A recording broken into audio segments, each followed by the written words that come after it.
I'm on a quest to find music and art. Supporting local talent is the place I start. Yeah, this is our culture, the place to be. Games, books, arts and crafts and jewelry. This the guardians of the geekery. This the guardians of the geekery. This the guardians of the geekery. This the guardians of the geekery. And now for today's episode of Guardians of the Geekery with your hosts, Matt, Carol, and Joey. Holy for all of these, it's Guardians of the Geekery, and we have another kind of tie-in to the word guardian that we'll get into with our guest Nancy Dunne very, very soon. I just want to remind everybody, of course, the Geekery Market we're really looking forward to.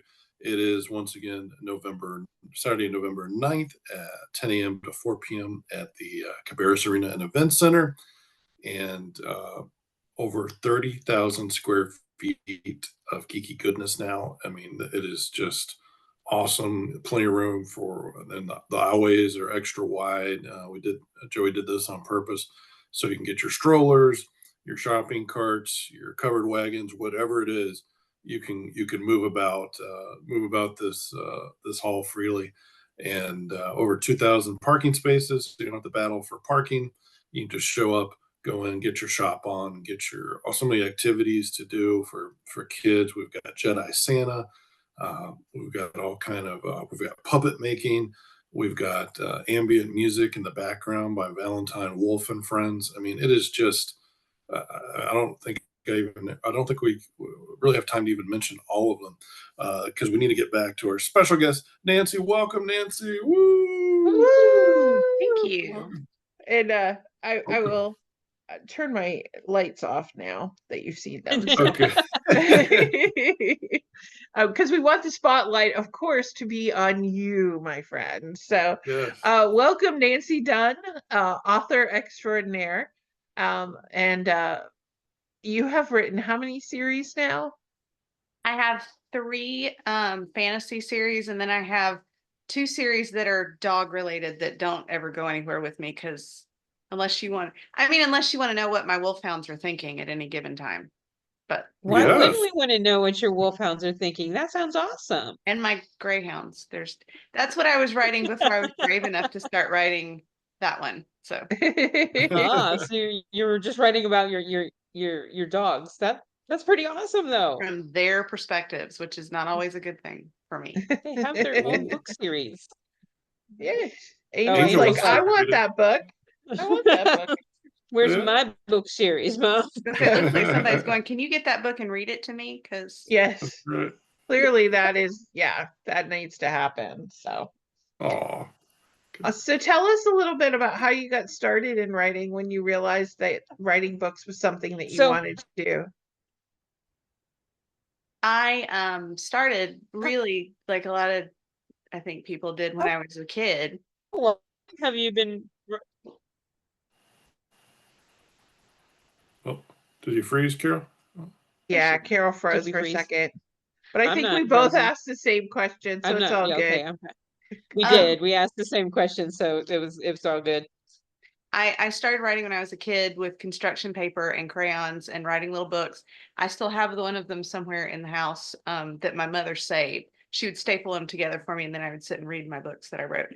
But I didn't start writing like real bound books until, oh gosh, it's been a long time ago, probably about 15, 20 years ago when I started writing my dog books. I was working at the psych hospital and had a lot of time until they needed a sign language interpreter. So I was just clacking away, and then finally looked at everything I'd clacked and went, hey, that's pretty good.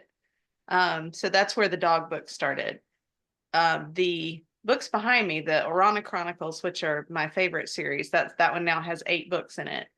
Those started because I was a gamer and I was writing down the things that we were doing, going through our MMORPG.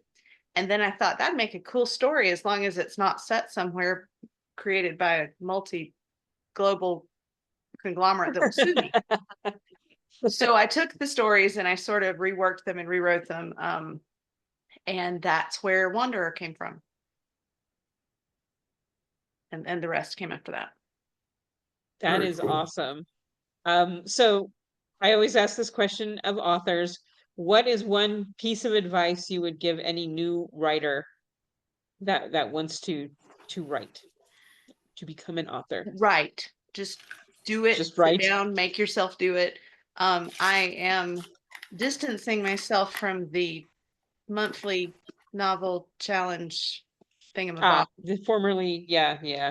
But I can say one of the things that really has taught me is to build a practice. And that's what you're doing when you're sitting down, not every day. I mean, God, don't stress yourself out about it. If it stops being fun, you don't want to do it anymore. But just as often as you can, sit down and just put down whatever crosses your mind. If it means you carry a little journal with you and you write it down, or if it means you sit down at the computer and you type for 30 minutes, just free write, whatever, just get yourself in the mindset of doing it. And also, once you have put something down, I say you're a writer. I meet a lot of people who say, well, I'm an aspiring writer. I'm like, no, you're not. You've written something. Join the crazy club. So, That is the crazy Yeah, club. I mean, there's a difference between a writer and a published author, right? I would say that I am a writer. My thing is that I can never write the end because I'm like, wow, wait. So that's my goal for 2025 is to write the end on something. I mean, But see above series, I can't write the end either. And none of them are. I like to say you could use my books as self-defense just as much as you can to enhance your mind by reading, because so I feel you on that one. well, my So- thing is that I know that I want to do a trilogy. Well, I've worked on a comic book and I'm at that point where I need to like end it because it's a trilogy, but I don't know, do I want to end it at this scene or this scene? And I just need to decide. I just need to pick. Just Yes. pick. That's Or what just they come say. up with a new scene. Come up with a completely new scene. Don't mess me up now, Carol. No. Enabler down It's there. true though. Enabler. It is because it's kind of like I just want to make sure that whatever I'm giving a reader, I've given them enough before they have to go to the next book. So that's where I think it is. But I've enlisted somebody to help me who's written comic books before. So we'll And figure that out. I think he's legally The required to help you at trilogy this point. actually came to life in my hard drive as super ginormous manuscript. Because when I finally wrote the end and went back and did a word count, it was 400,000 words. And I was Oh like, my gosh. not It's one like, book. okay, yeah, we got That's several several. books here. And I thought I had divided them up well, and Wanderer is a little over 100,000. Tempest is a little over 100,000. Guardian is 75,000. So I'm a cautionary tale for looking at the size. Even if you don't care about the physical copy of your book, please look at it, because you have Wanderer, Tempest, and Guardian. Guardian's like at the end of the series, but it is what it is. Yeah. So that is one of your series. And then what was the book that you held up? Was that book 4 in the series? These are, well, the Wanderer, Tempest, and Guardian are the Nature Walker trilogy. These are all within the Arana Chronicles. They're all in the same universe. And then Okay. this one, Darkness, There we go. We got it. starts my second series, which is the Guardians of Arana. And I liked some of my side characters in the trilogy so much that I didn't feel like they got enough airtime.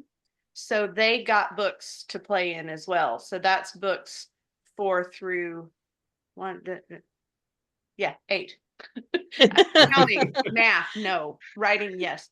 Wanderer, Red, The Temple, and now Hero are all they're tied in together to the whole series and the whole universe. There are little threads, but they can be read as standalones because they focus on these individual. Like this one, my main characters in these are Sath and Jen.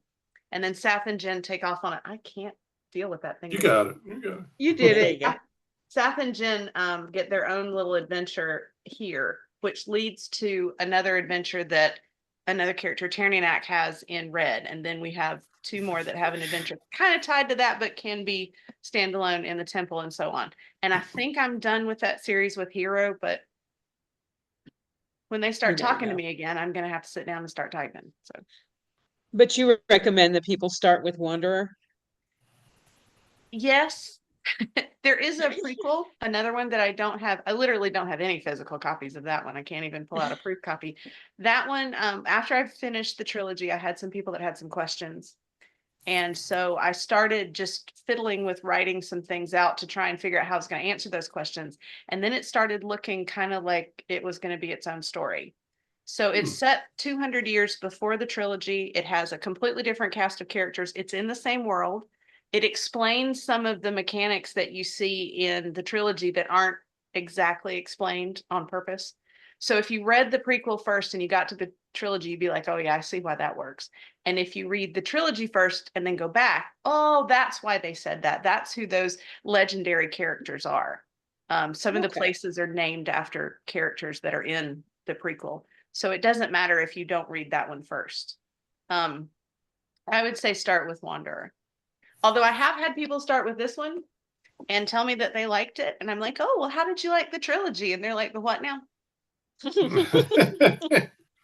She said, Have well, I got some books for you? now I get it. Some of those, there were a few things that I was a little confused on, but overall I had no idea. Well, that's a sign of a good story, though. If a story Yeah. can be self-contained and still be part of a universe, I think that's a good story. So, I think that's critical too, because you don't want something that's a filler story, right? So, Right. Accessible, absolutely. Yeah.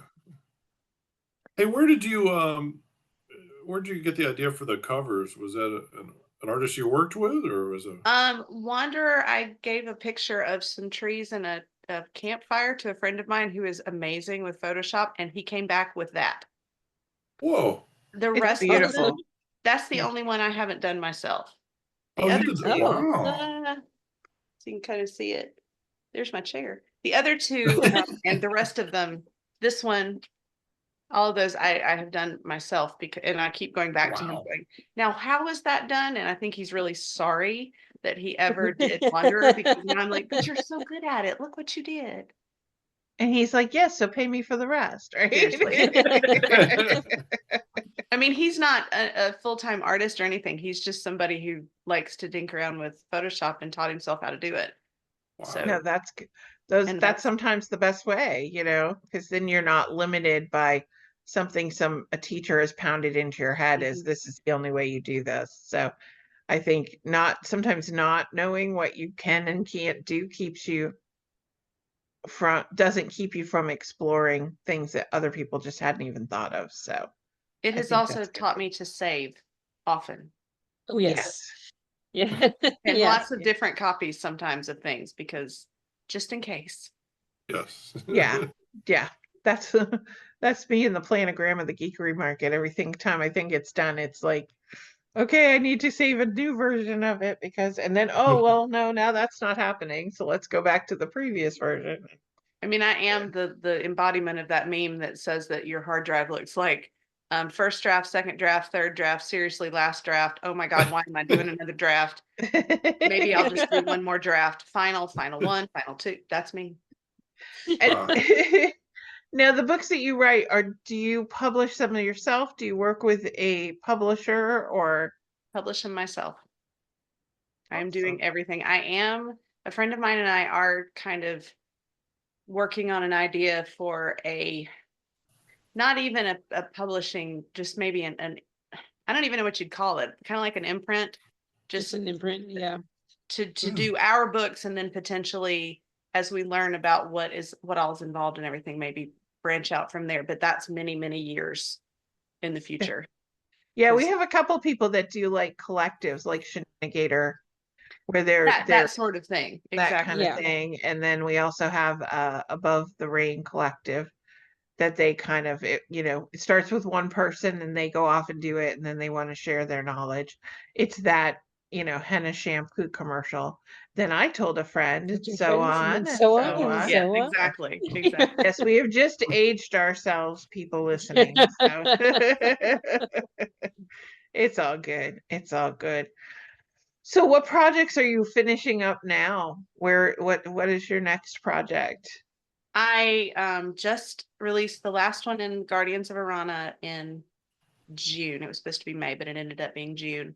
and have been just kind of taking it easy a little bit because trying to do everything that I did last year, the end of last year and into the beginning of this year, plus work on a book, plus work on a couple more projects off to the side, just it's too much and I needed to take a break.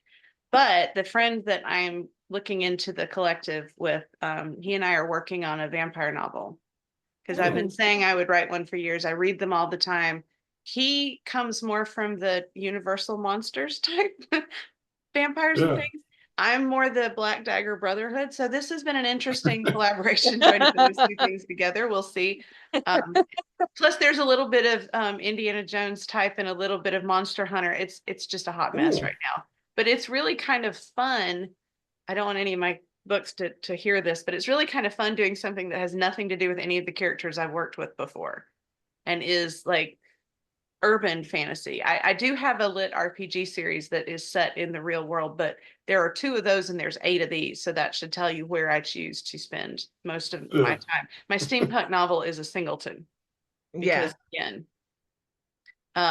so that's been an interesting thing. I don't know if anything's ever going to come of it, Tony. Sorry if you ever watch this, but I hope it will because I'm enjoying the process. It's like you said, writing the end on it. I don't know when that's going to happen. We'll see. Now, I know you talked about not wanting to be in that world. I do want to warn you that the eyes on the character of your Guardian book did switch over to you and kind of give you that nasty look. No, that's my favorite. One of my favorites of my covers. My husband says it looks like a parrot. I don't see that at all. I think it's because I have it on a bookmark, so you only have half of her face. So you only have okay. But it's still looking forward. It's not a bird, but yeah. Oh. Yeah, that's so good. That's Jen. She keeps me in line. Sort of. So last year was your first year at the Geekery market. And I always ask because, you know, I am a narcissist. I'm really not, but you know, but if you were to describe the Geekery market to somebody who had never been, how would you describe it to them? And what was one of the things that you enjoyed the most there, or some of the stuff that you enjoyed that you didn't expect? Well, as I was handing out those postcards this past weekend, I know you tagged me on TikTok. I was so excited. I'll have to get you more. I said, this is the best Christmas market on the planet because anything you could possibly need for anybody in your life is even remotely geeky is there. So just the sheer variety of things makes me happy. I also got a lot of people interested by saying there may actually be a Santa who has a lightsaber. What? I said, you know, for pictures. And they're like, not just with kids though, right? Oh no. I think anybody can. Okay. Anybody. Anybody. I love those little touches about it. I mean, it's a market, so on the one hand, it could just be just like every other market sorry, I keep signing. Every other market that you see around. It's okay. You know. You're good. Oh my gosh, my phone. It's audio and video, so that's fine. It could just be like I saw somebody describe the event where I was this past weekend as a typical white tent market. Mm-hmm. Oh. And it could just have turned into that, but it didn't because it has all these extra little things. It has things for kids. It has food vendors. It has interactive stuff. I mean, it's just, it's almost limiting to call it a market. It's like the Geekery experience. Because there's so much. It's hard to like, finished rebranding. Don't give me more ideas. No, it's like I can't pick one thing. I mean, we had a good time there with my books and we got to meet a whole lot of new people, a whole lot of different people that maybe aren't the kind that come to fandom conventions and aren't the kind that come to Renaissance festivals. And I feel like we got some new readers and got some people maybe turned on to a different genre that they've never read before. And I'm sure that the other vendors could say the same thing, that they have introduced their products to people that would never otherwise have seen them. So I think it's fantastic. We're the gateway drug to geekery. So. That's right. But I will tell you, I was avoiding going there, but yeah, for sure. We can now safely announce we're also going to have dryland mermaids there this year. That's right. So you can come and meet a dryland mermaid from the Sea Life Aquarium. We just interviewed them the episode before this. So That's very cool. so yeah, so they can take pictures with Jedi Santa. They can also, go take pictures with dryland mermaids. They can get fairy hair. We will have a face painter this year, all that kind of stuff. So we'll even have a caricaturist. So we're very excited about all that. So Just very cool. yeah. Well, thank you for that. And I love just kind of wandering around because I like all the things in one place. Like when we started the Geek Gala, people were always confused because we had all the activities happening in the ballroom in different sections. But it's like, because I hate to be that person when you're at an event and the room next door, you can hear laughter from the con panel next door. And you're Yeah. like, what are they laughing about? What are FOMO. we in here? Yeah, it's total FOMO. So I try to eliminate FOMO by making everything visible. So you can see it You can all. see, You you can just see put where you want to everything in there. go and what you want to do. Yeah, exactly. So no, but yeah, that's part of the scooter because then I can scoot over real fast. Say, what are you laughing at? No, kidding.